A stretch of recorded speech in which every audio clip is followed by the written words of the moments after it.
You want to see Jordan Peterson win a test of his patience? Well, the clip you're about to watch is a masterclass in doing precisely that, because Jordan's few-pointed statements undid the entire attempt by this university student to try and frame and cancel him for his supposed defense of social hierarchies. Watch this rather lengthy and protracted question first, so you know all the verbal landmines that Jordan was forced to navigate. As you might imagine, you've been a topic of conversation on this campus a lot in the past week or so, certainly among a lot of us who discuss politics. And one of the things that sort of united people who like and dislike a lot of your ideas is that we appreciate your defense of free speech, and we appreciate you coming here to talk about it with us.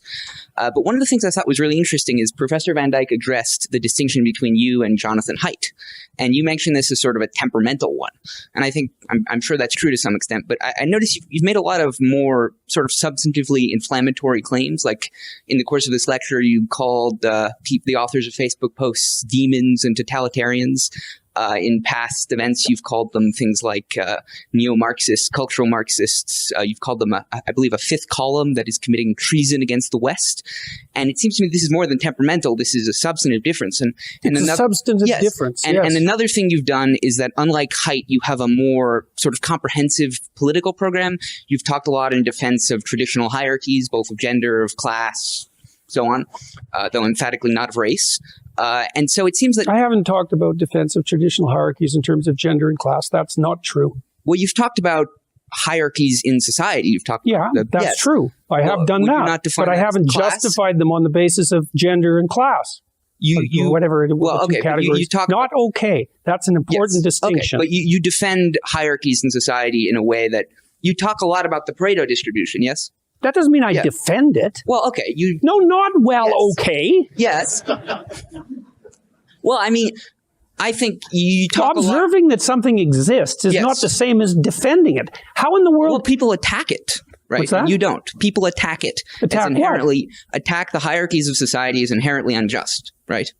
Well, they're unjust, but they're also useful. Okay, so you say they're useful. Some people would disagree with that proposition. Okay, look at it this way. You obviously think that it's worthwhile to stand up and ask a question. Yes. So you think that standing up and asking a question is better than not standing up and asking a question. Yes. Okay, that's a hierarchy. Yes. Of values. Yes. Okay, without the hierarchy of values, you couldn't act. Do you sense an implicit assumption in this student's question? It's almost like saying that politicizing free speech is similar to polluting and diluting it. But I don't agree with the false division in the first place, because here's the deal: no matter what it is that you're talking about, what use is free speech if not used to push the boundaries of the established social order and cognition? And then taken a step further, what use is pushing that boundary if you're consistently afraid of landing yourself in political waters? That's not to rip at this young student who seems young and inquisitive, but it does fit into a larger point about free speech. Take, for example, one thing that almost unwillingly catapulted Jordan Peterson into the political light, and that was his public opposition to Bill C-16 and his refusal to use preferred gender pronouns if he was made to do so by law. Left to its own devices, that's something that individuals can negotiate among themselves, but when you've got the long arm of the law trying to take control of your words, your resistance and self-defense automatically becomes a political act. And then there's the question of societal hierarchies, which I think are a perfect demonstration of what is called the inversion fallacy. Simply put, just because Jordan doesn't think the attacks against societal hierarchies from the left wing are warranted, does not also mean that he's standing in front trying to defend them. And definitely not on the basis of group characteristics like race, gender, or class. Just as a side note, it's exactly that conflation that is ending up in many false and resentful ideas that have taken over modern society. When you think in those terms, you start seeing the patriarchy and white people and the rich 1% as the enemy because they supposedly represent these oppressive hierarchies. There is a hierarchy in society, right? No, there's multiple hierarchies in society. There are multiple hierarchies in society, right? Yes. And you say that they are based in, you invoke the lobster, right? That they are based in nature. Yes. I said that they were inevitable. Yes, that they were inevitable. Some people disagree with that. That doesn't mean that they're good. But my point is that this is generally relevant to it. You have a broader point than free speech. This is one of the things you talk about, yes? Yes. Okay. Whereas I think there are some other activists who focus on more exclusively. I'm not an activist. Speech. There's some other individuals who engage in public political speech. Okay. Yeah. who focus more exclusively on free speech, whereas you have other goals in mind. But one of the things that your more inflammatory language, and it's fair, it's a substantive disagreement, has done, I think, is it's politicized this free speech to an extent that someone like Haidt hasn't. I've noticed that when someone hears the term free speech now, they associate it with a specific set of thinkers, often as viewed as on the extreme right. And I think arguably that's the problem of all factions in society, because free speech should be a universal value. Polls certainly suggest that it's coming under increasing threat from both sides. But I suppose the heart of my question, in addition to, of course, these other observations, is that do you believe free speech is your primary end, or do you believe these other points you're making are important? Because I've heard you a bunch of times defend free speech sort of contextually, like you've complained about some of the laws in Canada that you dislike, that they institutionalize false facts into the law. But it seems to me that an absolutist defense of free speech makes no preference as to true or false. The point is that something, you are being forced to say something. It would be as bad as if you were forced to say something that is true, because the point of free speech is that you can say whatever you want, right? No, the point of free speech is so that you can think your way through life without running headlong into a brick wall. But being told to think position A versus position B is just as bad, right? Even if one is true and the other is not. Okay, well, there was a bunch of questions. Yes. Good job, by the way. Well, actually, wait, can I just ask one additional addendum, which is...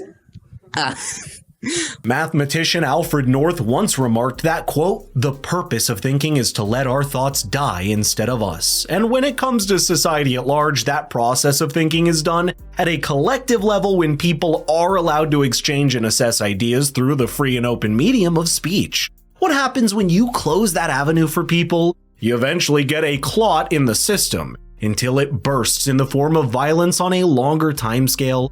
That's what you see even in countries and states today where you're not allowed to think, criticize governments, or dabble in controversial ideas. That desire to be heard eventually bubbles up into violence and revolution, usually led by some very bad ideas that never had the chance to be vetted or weeded out by better ideas. The comparison this student made with Jonathan Haidt is also interesting because both Jordan and Jonathan share a lot in common ideologically. The only difference perhaps is that Jordan Peterson has the capacity to be much more abrasive and direct with his speech than Jonathan Haidt, who perhaps is more academic and predominant in the written sphere. But do you see what sets them apart? It's not their ideas or philosophies, but more so the persona, oratory skills, and willingness to be controversial that makes Jordan and Jonathan different. And that's why one of them is named inside the so-called intellectual dark web, and the other is not. I think the politicization of free speech is by far the biggest threat to free speech, because this is always the radical leftists are the biggest threat to free speech. So this is But I get your point. The professor alluded to in previous questions, the substantive threats to free speech in much of the world, in Europe certainly, I think in the United States as well, from the government, have come from the radical right. And I think it's fair to say that on the specific narrow subset of certain departments on liberal arts colleges, it's fair to say a threat comes from the left, though its scope is in dispute. But my question is, do you think that the way you talk about free speech, the way you link it to specific issues, the way you use inflammatory language, and the way you seem to defend a specific set of free speech, there are certainly plenty of instances of free speech attacked on the other side that you don't mention as much. Do you think you risk politicizing this? Because it seems to me okay, and do you not think that's a far greater threat? Because, for example, the NRA is a group in the United States that defends guns rights, right? Okay, hold it. We need a question. Yes. Okay. I mean, like I said, you're doing fine, but it's just too much. Like, I can't keep it straight. Do you think that your behavior risks politicizing it, and do you think that politicization is justified? I think my behavior risks politicizing it, yes.